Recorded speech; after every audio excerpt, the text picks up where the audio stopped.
তুমি জানতে না বুঝি আসলে স্নিগ্ধতা হলো একটি বর্ষাকাল।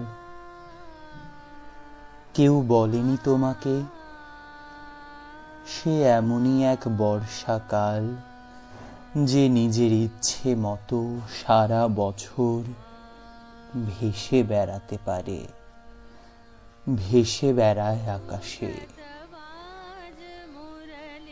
আজ এখানে বৃষ্টি হলো খানিক, তো কাল ওখানে বাদলা, সেই সঙ্গে থেকে থেকেই ঝোড়ো হাওয়া আর ঘূর্ণি বাতাস তো আছেই। আমি চোখ বন্ধ করলেই দেখতে পাই যেই বৃষ্টি শুরু হলো অমনি বাচ্চারা সব হাত ছাড়িয়ে ছুট লাগালো মাঠে ঘাটে।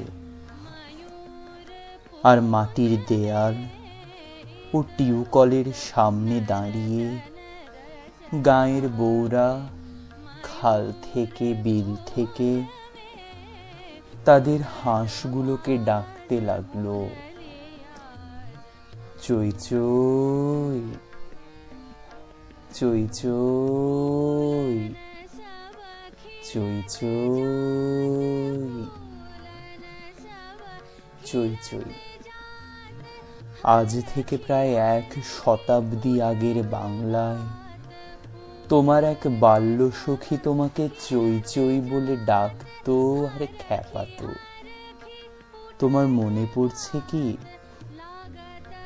আজ এই জন্মে তুমি শীতের দেশের হাঁস, কোন সরোবর থেকে কোথায় কোন সরোবরে সাঁতার কাটতে যাও, সমুদ্রের পর সমুদ্র পেরিয়ে উড়ে চলো কত দূর দূর সব দেশে।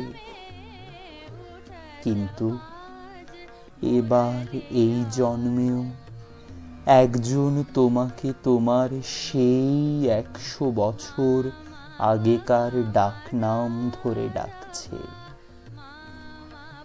একেবারে নিঃশব্দে ডাকছে, চই চই চই চই চই চই চই চই। আর তুমি বোধহয় কিছু শুনতে পাচ্ছ না, তাই না?